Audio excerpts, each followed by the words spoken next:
Welcome to Dear Business Coach, the podcast. My name's Elizabeth, coming to you from the Walker Consulting Works studio.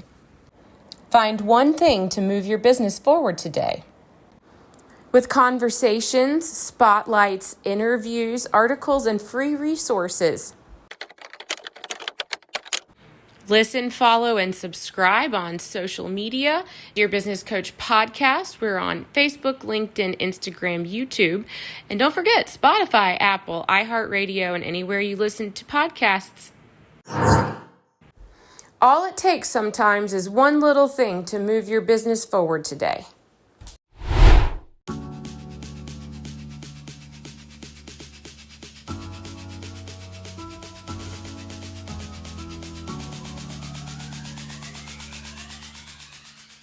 And Deneen, welcome back to the Dear Business Coach podcast. Been doing some big things this year, so I feel honored to have you here. Welcome. Thank you. Thank you for having me back. And yes, I've been living my grander dream lifestyle. Well, I can't exactly keep up with your traveling schedule. It's pretty exciting. You are here today because I want to ask you about building a panel, your experience in the corporate world and how to build a successful panel, but specifically what you dedicate your work to is elevating women of color, the voices of women of color. And so that's really what I interpret your work from the corporate world to be, is creating opportunities through your work, developing panels for women of color. Is that true? Pretty much, yeah, absolutely. And that's actually where my podcast, Women of Color and Intimate Conversation, that's where it grew from. So I had created a panel for a national event to provide LGBTQ plus women of color and allies a platform to use their voices. And I had moderated that panel for 3 years straight. And then after the third year was asked, what's next? And I said, oh, I'm thinking of podcasts. And this was the end of October of 2019. So then fast forward to 2020, and you know what that year was, right? It's like a year where it's like, wait a minute, what happened? And wait, what year is it now? And, trying to think back. But in April of 2020, I went ahead and I launched the podcast. And it was an intimate conversation with women of color. And now it's women of color, an intimate conversation. And so, yes, it started as a panel for a corporate event. And you were developing the panel for a corporate event. Yes. One of the questions I had written down, I'm not even sure if this is really a great question to ask, but how much of that was instructed to you versus you saying we need women of color on a panel? Yeah, none of it. So most of what I did in the corporate world, it was me. It was me driving it. It was me based on doing analysis and research and having conversations with people that it impacted. That's where it was a driver of. And so I was preparing some colleagues the year before, so in 2016, to do a leadership workshop at this same event. And they pretty much were all white colleagues. And so I'm thinking, there's some people missing. And so the next year, 2017, I proposed to the organization this panel for LGBTQ plus women of color and allies. They said yes. It was one of their most popular panels for the next 3 years. Whoa. So you saw a need, and luckily you were received. Yeah, absolutely. And what I did is, and it's something that I say, and I actually said it Saturday on a panel. I moderated a panel for a different conference this past Saturday. And one of the things I was saying is like, hey, when you look around, see who's missing, and then invite them to the table, right? And don't just invite them to have a seat, invite them and make them feel welcome, make them feel like they belong. So in this particular case, I kind of looked around and saw who was missing, and it was women of color. And so I created a table for women of color for this particular event. And yes, it was well received.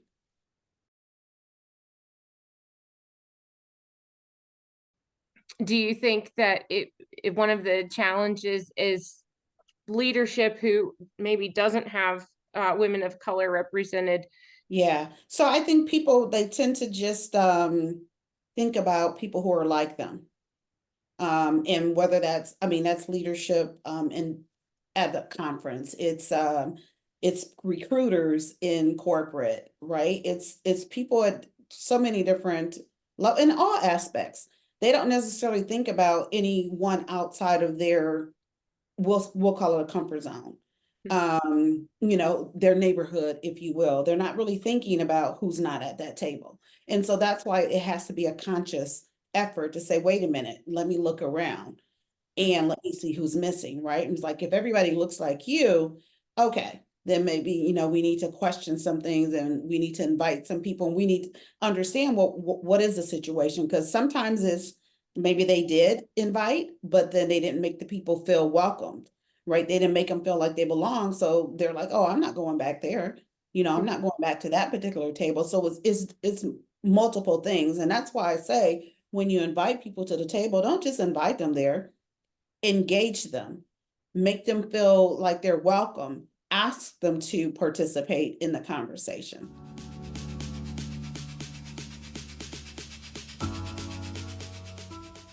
If you are in the position to give somebody that opportunity, you were lucky enough to be in the position to create that opportunity. So now, Yes. as the person creating the panel, you automatically have a choice and a chance Absolutely. to give the person you invite to the panel an automatic position of authority, if you will.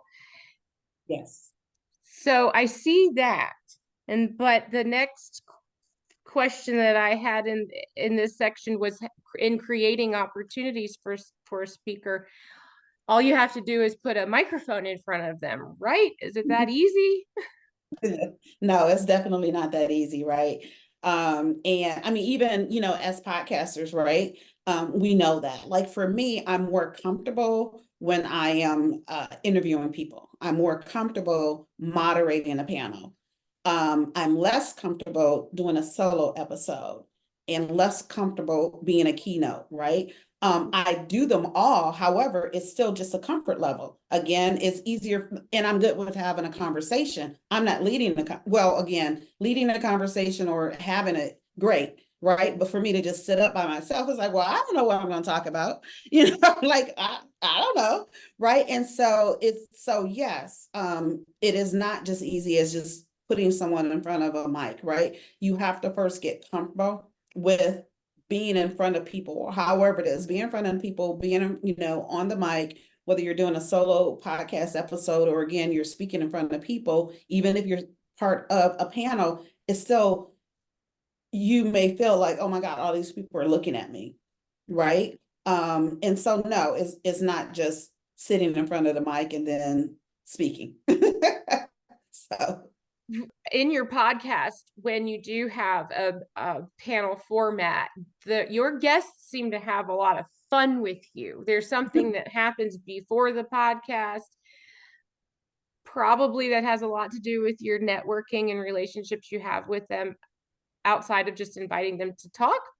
But I've also heard you say, admittedly, that you will just ask somebody to be on your show, whether you know them or not. Is that true? oh, that's absolutely true. And as a matter of fact, my most recent episodes, I think the majority of the people in my last episodes, I didn't know them. And they were people who actually reached out to me, right? They were people who were like, oh, I want to be on your show, or they have their team who reach out and have them on a show. And so our first time meeting really is when they show up for the call. Now, I do send out questions ahead of time, and I do, they fill out a guest profile. So I do go and I look, a little bit at their bio, just to pull, for a question. But other than that, it's our first encounter. And so I love when that happens, because as a matter of fact, I had a intimate conversation with Santana Ennis just the other day. I think that came out on Monday. And we had a fun conversation. Oh my God, that it was so much fun with her. So sometimes that happens. Sometimes it's just really like to the point, like ask a question and they're answering, right? That happens as well. But yeah, I love those moments where, we kind of like let our hair down. And another person who I think of is Nikita Thigpen Wren. I think it's her name, but I talk with her maybe over the summer or in the fall. And what she's reminded me to do, and I think about it often, is to play. So, and actually, you know what? I spoke to Nikita over a year ago because wow, see, that goes to show how how that intimate conversation has stuck with me because it was actually it was the let's see, 20. It was in 2022 when she and I spoke, right? So maybe the fall of 2022, she brought, talked about play. And then January of the next year, I happened to be in Orlando and went over to one of the amusement parks and got on the roller coaster and had not been on a roller coaster in years, but I saw it from my bedroom window. And I said, you know what? I'm getting on that tomorrow. So once I'm done with everything, I'm going over there. And I did. And I laughed and I made sure to let her know that I did play. Right. And was it like, why had I waited so long to get on a roller coaster since the last time? Yeah, you know what? And I mean, I hadn't been to the park probably in a minute, but it was just something that I said, I'm going to do that because I hadn't done it. And so it was fun. And so anytime like I do something now, like recently I did a boudoir shoot. And so I let her know, I say, hey, I just did this boudoir shoot. And that was play, right? Because it's fun. It was something that I did for fun. Right. Well, that's cool. That's what happens when you are sharing that with your audience too, right? One of the things I hear you say a lot is when I'm talking about when Deneen's talking about living a dream lifestyle, I think I've heard you say it's not really just, oh, I want to buy a beach house, right? It's what do I want to do with my time, really? Yeah. Yeah. And so actually, so with the live a dream lifestyle, it means to define a dream life is different for different people, right? And so that's one of the questions that I do ask on a podcast. I share that for me, number one is travel. That's my number one way of living a dream lifestyle, and that's traveling.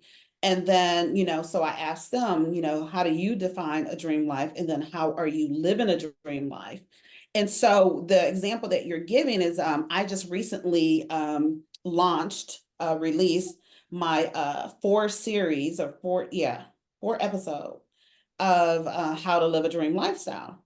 And I say, and I give an example of in a dream phase, just dream, like just think big. That's what you're doing at this phase. So whether or not you're looking at Pinterest, whether or not you're, looking at social media, you're seeing how other people are living. You're like, oh, I want to live like that. I want a beach house and all these type of things. And then the next phase is design where you decide, okay, where do you want that beach house, right? Where do you want it? What type of beach house? All of those type of things, and start designing what it looks like. So now you decide, okay, I want a dream life. I want a beach house. I want it in Belize. I want it to have 2 levels, right? That's part of your design phase. And then the final phase is drive, and that's to make it happen, right? To go ahead and contact a realtor, get approved, pre-approved, and then look for and buy your dream house. So that's the example that I use in the series. But again, a dream life is different for different people. And what I also say is don't overwhelm yourself and think that you have to have it all together. You can do it in phases. You can say, okay, well, I'm going to go get that dream house first, then a dream car, or however it goes for you. And like I said, for me, number one is travel. And then also for me is attending events because I love to do events, and also art. So I am a collector of art.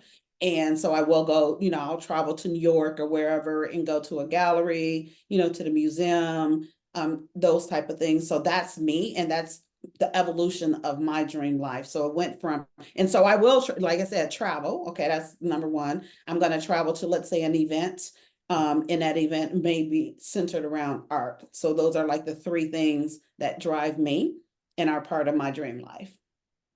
Yeah, I was watching your goal to elevate 100 artists. Was that Yes, part of? yes.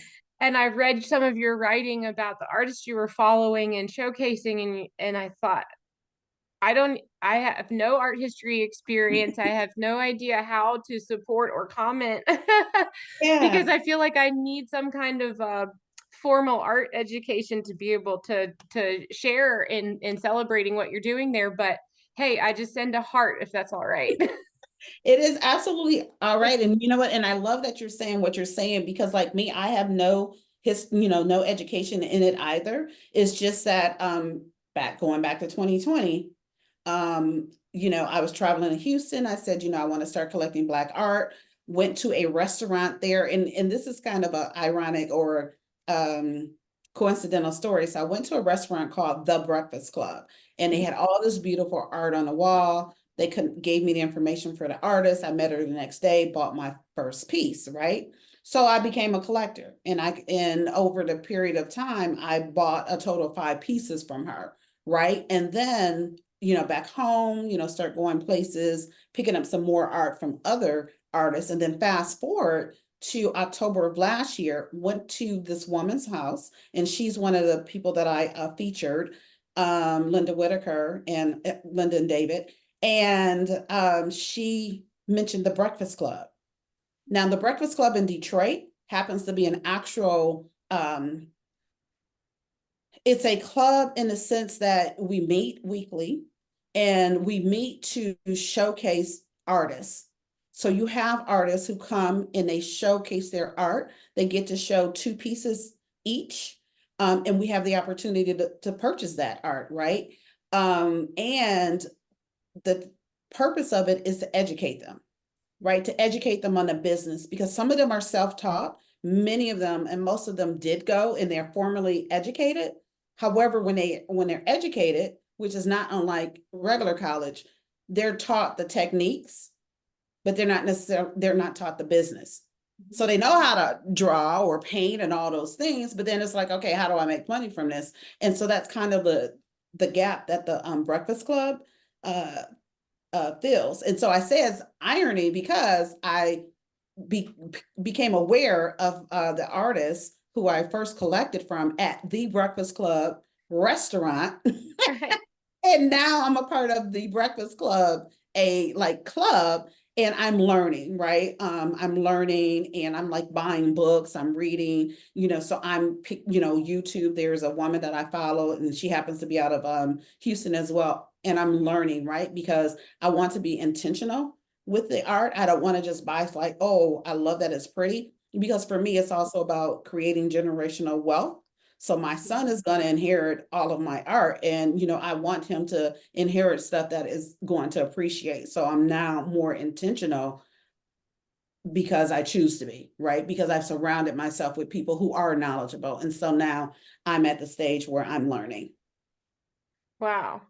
That's you'll be able to tell your son stories that he'll be able to share about the actual artists on his wall. Absolutely. Yeah. Absolutely. And so earlier today, I did a recording with a woman who happened to have modeled for one of the artists that I highlighted. So the second artist that I highlighted, her name happens to be Artist Lane, and she's 90 something years old. Mhm. And yeah, and so Renee Felton Bajwani. I don't have that last name correctly, but it's an Italian name. But anyway, I interviewed her today, but she had reached out because she saw my highlight. She saw my highlight of artists. Apparently, artist team had reposted it. And so she saw it, she commented, and it actually wanted a picture. So if you remember, it's like maybe 3 or 4 like hurdlers, women, jumping. Mhm. That sculpture. She's the model for that. So the model for that piece reached out to me, and I so happened to have her on the podcast today. She lives in Rome. And so she's like, when you're in Rome, I will take you around. I'll show you around. So I have to add Rome to my Cool. Wow. Well, that's what happens when exactly. when Deneen goes places. Right, right. Wow. Okay. Well, so I have some important business questions to ask you too, Okay. right? And you had in your experience, you know what it takes to elevate women of color in a panel situation. And my question to you, it has to do with how we define our audience. If you are in a world of men in general, or white men in general, or white audience in general, how do you define your audience? I guess what I'm trying to ask is, if you're in marketing, right, you want to define your ideal customer, your ideal audience, to speak to them. This is different. You It are is different. trying to get Mhm. you're trying to, create space that may not be recognized. Yeah. So Yeah. how do we define our audience when figuring out how to market ourselves? Yeah. Can we even say it like that? Yeah. So great question. And so in my case, I wasn't focused on the audience per se. I was focused on providing the women who I knew were missing a platform to use their voices, and knowing that their voices weren't being heard. There's others whose voices are not being heard. So it really was for them and about them. And other people happen to be curious, maybe allies, all of the things. And so they showed up, right? So I was focused on here, there are women missing from this table. I'm creating this table for them. And so they all can't be on the panel, right? So I know that, X number will be on the panel. And then there are some more who are going to come and show up because they're going to tell people, hey, I'm on this particular panel. This is, oh my God, we don't usually have this. We don't usually see this, right? And so they show up, right? There for a number of reasons. So I'm typically, when I'm doing a panel, I'm not so much concerned about the who, the audience. I'm really concerned in this specific case, I'm concerned about giving those people who don't have a table, a seat. And the second year that we did it, there were people who were lined up against the walls, sitting on the floor, because all the seats were full.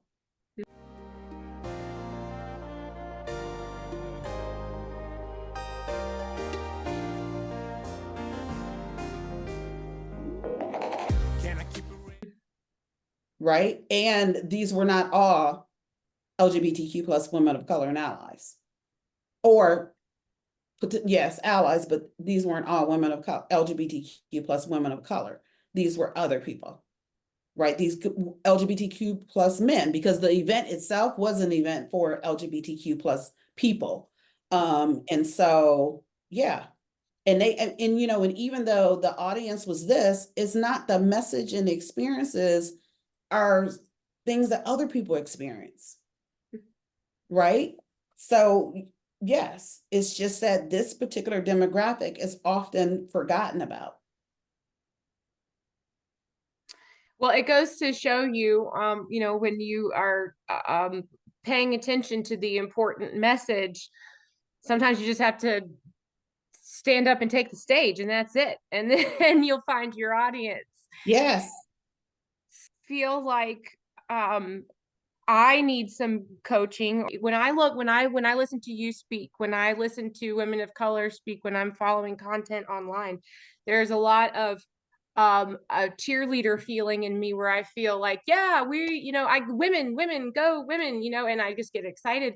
And then I was thinking, in preparing my questions for you, that I wonder if I, as a white woman, are not making a mistake sometimes, thinking that I understand the biases and the things that women of color experience, because I'm not a woman of color. Yeah. So I want to be an advocate, but I also want to say that I feel like you were saying, other people have these experiences. Like, we all can have shared experiences, but I want to be careful to not assume that I understand, what a woman of color is experiencing in the business world, or in life in general. Yeah. I don't really know what to ask you except to express Yeah. that concern. No, I appreciate that. And I actually appreciate your interest in learning, right? And reaching out, connecting, following, learning, because that's really the key, learn, right? and you're doing those things, right? And asking questions, but knowing when to ask questions, right? Timing is important, and also don't look to women of color, Black women, don't look to us to give you all the answers, right? Um, but there's time when you can ask, but just kind of, tiptoe around when you're asking. So for an example, and 2020 was not just the pandemic, it was also when George Floyd was murdered. That's not a good time to ask a lot of questions, right? Other than what can I do for you?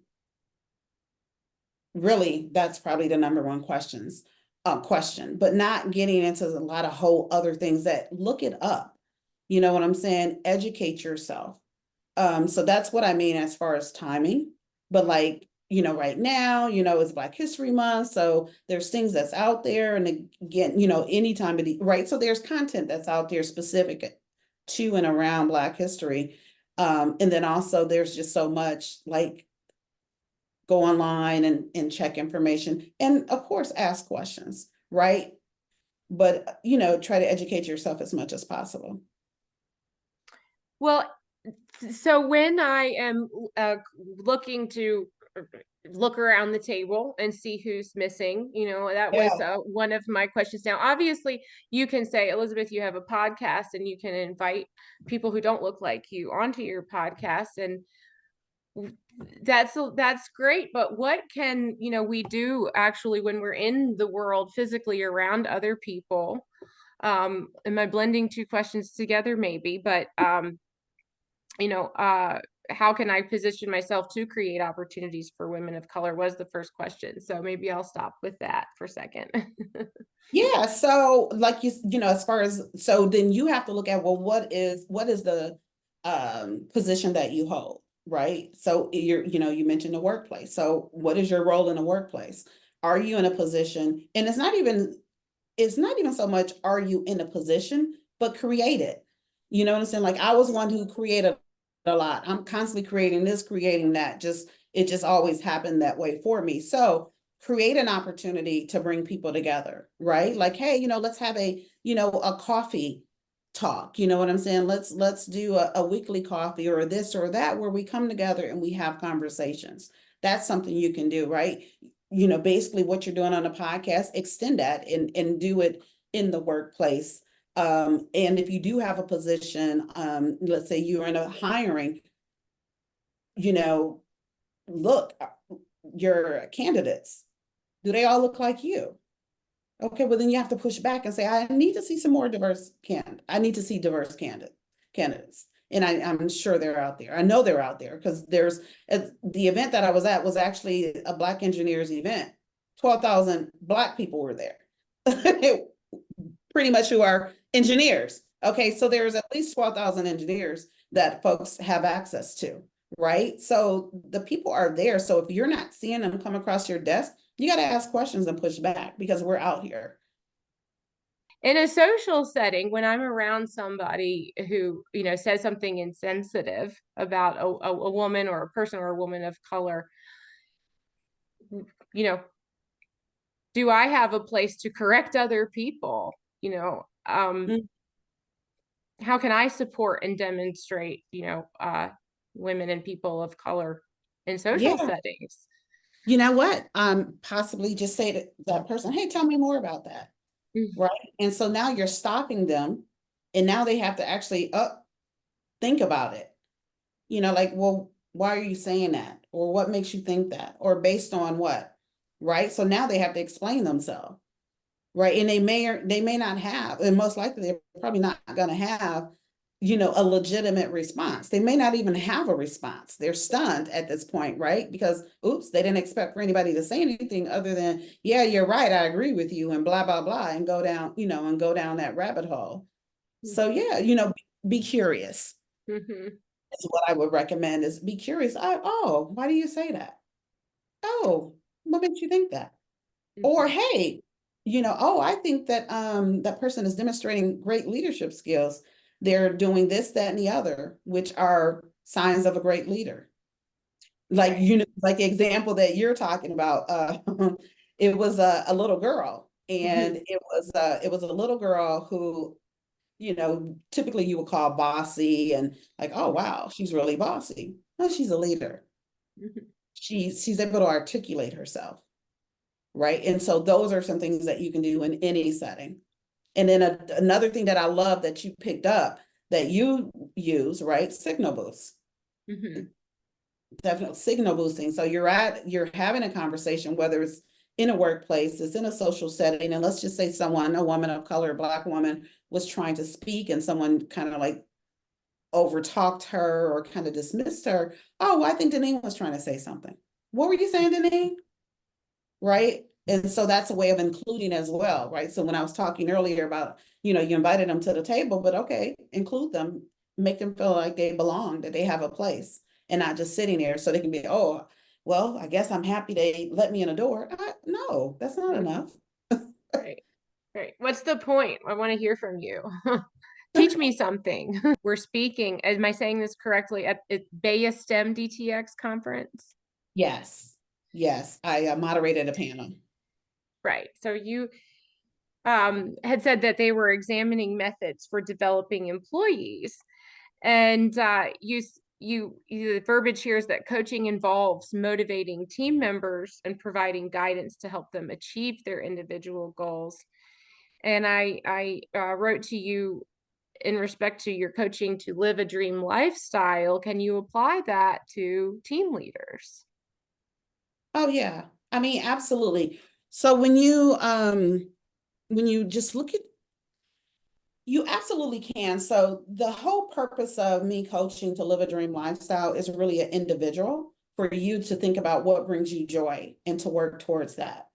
Right. And so I guess if you were to say, okay, how do we apply that in the workplace, in a corporate team environment? Well, what is the goal that the team is trying to achieve? And so again, dream, like think about it, like that's when you're at the whiteboard, right? Like you're kind of just throwing out ideas. You're doing that, and then you decide, okay, well, which one are we going to go with? And then let's go ahead and design it, right? So whether that's creating a blueprint, etc., and then making it happen. So my 3+Ds absolutely works in any environment, right? It's just probably a reframing of those words. You know what I'm saying? But dream, that is what you're doing when you're coming up, like, come on, guys, let's spitball all these ideas. Brainstorming, that's dreaming, right? And then the rest of it is pretty much, that's fully in alignment. But the dream part is the brainstorming. No idea is a dumb idea, or you know what I'm saying? Like just come up with those ideas. And so it absolutely applies in all settings. Absolutely.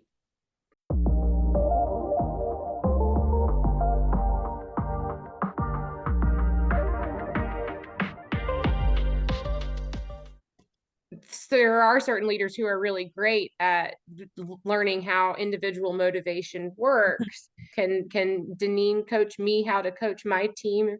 Yeah, absolutely. And it's something that we actually talked about during the panel, which is for me, I do something that's called, God, what is it? Get to know you. So when I have a team, I meet with everybody individually, and I share something about myself personally and professional, and I encourage them to do the same. So now we're connecting, right? And we're connecting beyond just the workplace. Now I do it because I want to have that information to be able to inspire and motivate you as you're doing the work, right? So I have this information. And so now when you're doing the work, which the jobs are typical jobs that they don't really want to do, right? Okay. But Yeah. it's a job. And so then I say, hey, well, you know what? Remember when we had the conversation and you told me that, you aspire to do XYZ, or you're doing this because of yada, yada, yada, I want to remind you of that. I want to remind you of your why. And another thing that I would do too is collectively we would do vision boards. So everybody would do their own vision board, or write in an aspiration journal about what they aspire towards, right? And I did that because I'm building relationships with people, and I want them to remember their why. And the visual board is a visual representation of the why. And then a journal is something you can flip back to. So some people don't like vision boards and some people prefer the journal. So whichever way, again, as a leader, I'm giving you an option, right? What works best for you.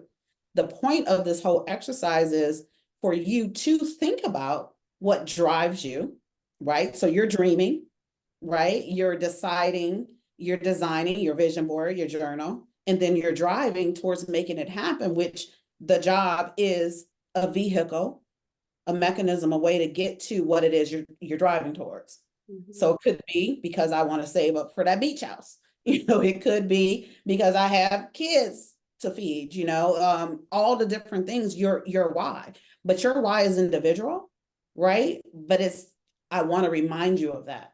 And then and then with all this information, then I also will seek opportunities for you. So there's things that may come across, my desk, or I'm going to look for them for you. An example is one of the women, I think she was in school for like organizational development.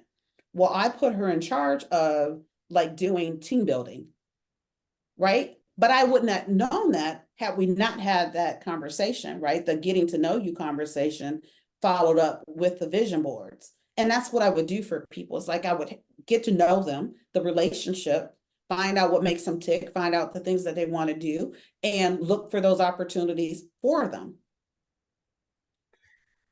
Well, now you become a different kind of partner in your team. That's I imagine that means that your team members are now coming to you with ideas that they may not have shared with you before. Absolutely. Absolutely. And that's the whole thing, because it's not just about me being the manager, right? It's about me being a leader. It's about us having a relationship. It's about me helping you to reach your goals. It's about me helping you to connect that doing this job, how it could impact the things that you're trying to do. So it could be because of the discipline, right? Because, you have to be here on time. You have to log in on time, whatever the situation is, you have to show up. You know what I'm saying? And all of those different things, but having those conversations to be able to connect dots that people wouldn't necessarily connect. Because for an example, one person, when I had a conversation with him, I was talking about, well, equated to like studio time, right? Let's say you're a singer or whatever, producer, studio time. When you're late, that costs money. And Mhm. so a light bulb went off for this person, and this person was interested in like that. That is something Right. that this person was interested in. So I was able to connect those dots for him, right? And to help him to relate that, oh wow, okay, this does apply in other areas, it's transferable. Right. I don't want to be the person costing my manager or my company money. If that makes sense, then woo, that's going to make sense to me. Right, Right. exactly. For that Exactly. person, that hit home. Yeah.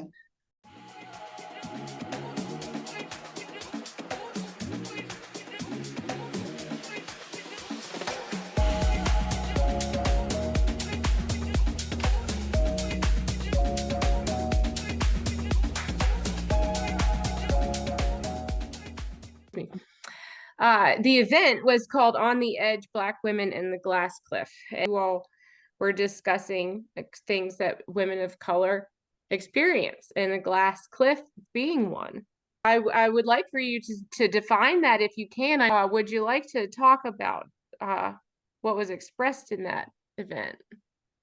Yeah, so what was interesting is that all of the panelists, I believe we all were on the same page, to whereas um, one woman, I think she used retired her cape. So everyone was like, I retire my cape, like I'm done with the fight, right? I want ease. I want to live my dream lifestyle. I'm focused on that. And so even with me in particular, that's how I responded and how I answered. I'm like, focus on yourself. What brings you joy? Because like, I think, Elizabeth, I had retired and I retired early, and I retired because I was like, you know what? I'm done. I'm good.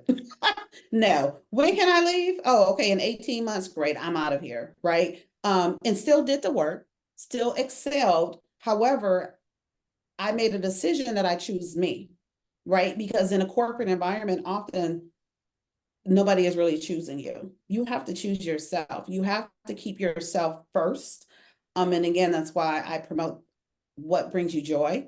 And now it doesn't mean you have to retire. It doesn't mean you have to quit.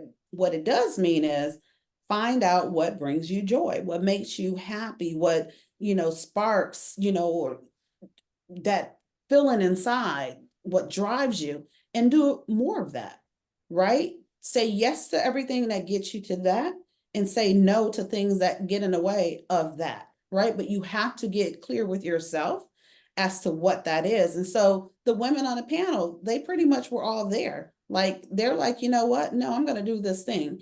I'm going to do something else instead. I'm going to do it differently. I'm not fighting any longer.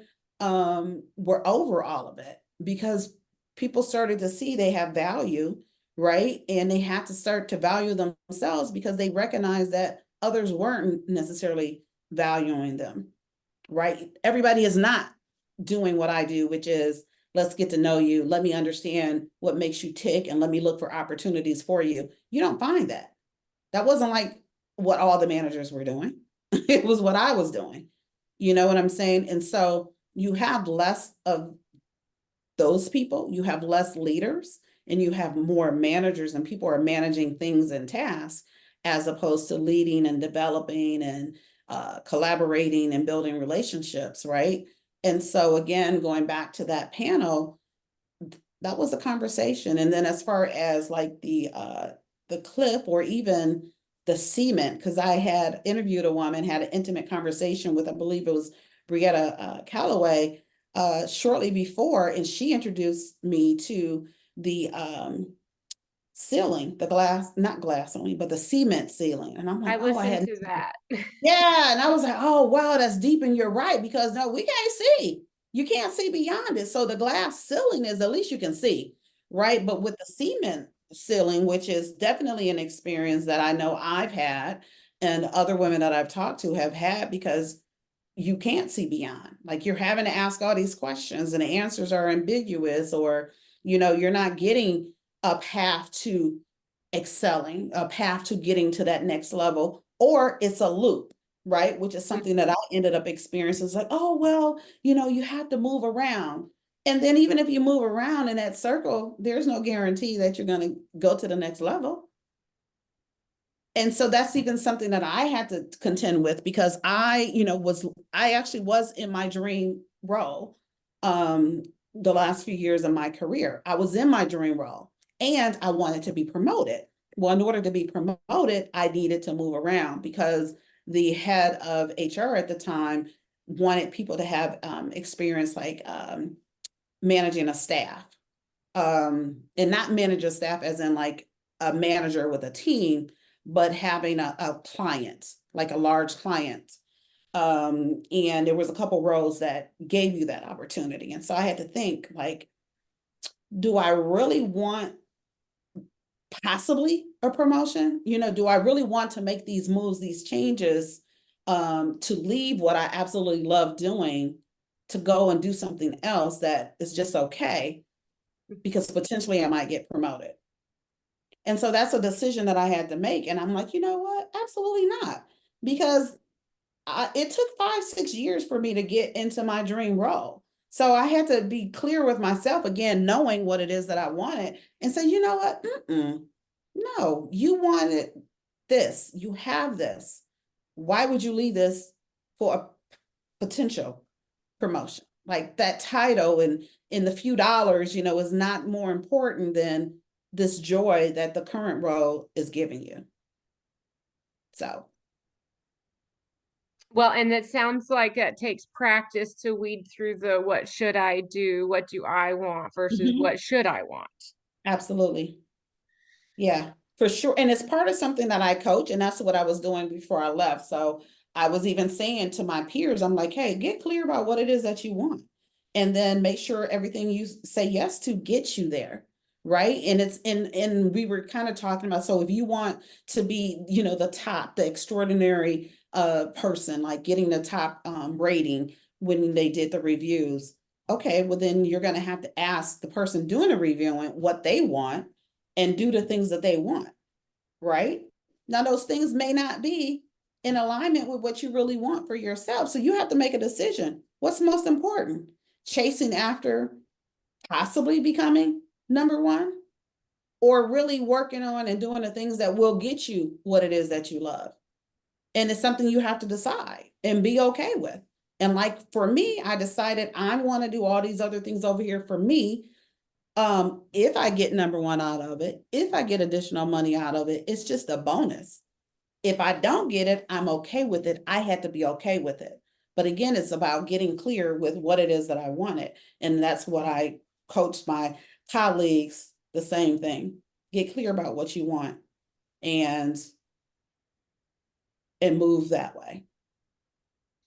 Well, I hope to follow in your footsteps, not a little bit, a lot. I think, I see you, you say you want to get involved in collecting art. Well, that sounds like fun, but now look at what you're doing is you're involved in elevating women of color in the art world. You're involved in a club. You call it a club. No, Deneen is creating business opportunities for these artists. So, hello.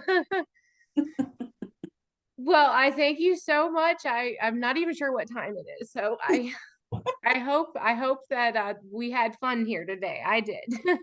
Yes. Okay. And Yeah. so right now, I know how to find you on LinkedIn and DeneenLGarrett.com, though. That's where all of your good stuff is. That is where all the good stuff is. And I am on this YouTube kick. So please connect, follow me on YouTube, subscribe to my channel, watch the videos there. I'm really pushing on YouTube, getting, really getting grounded there. And then for those who prefer podcasts, Spotify, like that's number one. So, follow me or subscribe to the channel there. And again, also on YouTube, those are huge for me. And like you said, LinkedIn, I am active there. Wonderful. Thank you so much. I hope you have a great day and talk to you soon. All right, same to you, and thank you, and keep doing what you're doing. Thank you so much for joining me today. My name's Elizabeth, coming to you from the Walker Consulting Work Studio in Floyd, Virginia. This has been an episode of Dear Business Coach.